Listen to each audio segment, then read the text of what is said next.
మా అమ్మ పోయిందని టెలిగ్రామ్ వచ్చిందా? నాకెందుకు చెప్పలేదు? పొద్దు లేచిన దగ్గర నుంచి సాయంకాలం వరకు అటు ఆఫీస్ లో ఇటు ఇంట్లో పనులతో చేస్తుంటే ఇవన్నీ నాకెక్కడ జ్ఞాపకం ఉంటాయి? అయినా వయసు అయిపోయిన ముసలిదే కదా. అయినా నా తల్లి ఏమిటి మృగంలో ప్రవర్తిస్తున్నారు? నన్ను పశువులా చూసింది. వంట చేయడానికి కాళ్ళు పట్టడానికి సిగ్గుపడలేదే, కన్న కొడుకును పాడు చేసావే, కట్టుకున్న మొగుణ్ణి హీనంగా చూసావే. నిన్ను చూసి చుట్టుపక్కల సంసారాలు కూడా నాశనం అయిపోతాయి. చూడండి, ఆయన నన్ను కొడుతున్నాడు. ఏంటయ్య బాబు ఇది? అంతా చూస్తున్నారు, వదిలిపెట్టు. అందరూ చూడాలనే ఇక్కడ కొడుతున్నావు. ఉద్యోగం చేస్తున్నానని కదే నీ అహంకారం. మానే అది పోషిస్తానే. నువ్వు తప్పమ్మా. మీ నాన్న నన్ను కొడుతున్నాడు, కొట్టద్దని చెప్పరా? వద్దని చెప్పడానికి కనిపిస్తావే. ఎరా అమ్మతో బేరాలంటావా?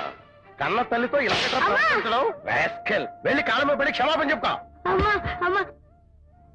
ఆడదానికి సమాన హక్కులు అంటే ఉద్యోగాలు చేస్తున్నాం, ఊళ్ళో వెళ్తున్నాం అని మొగుళ్ళ చేత ఊడిగాలు చేయించుకోవడం కాదు.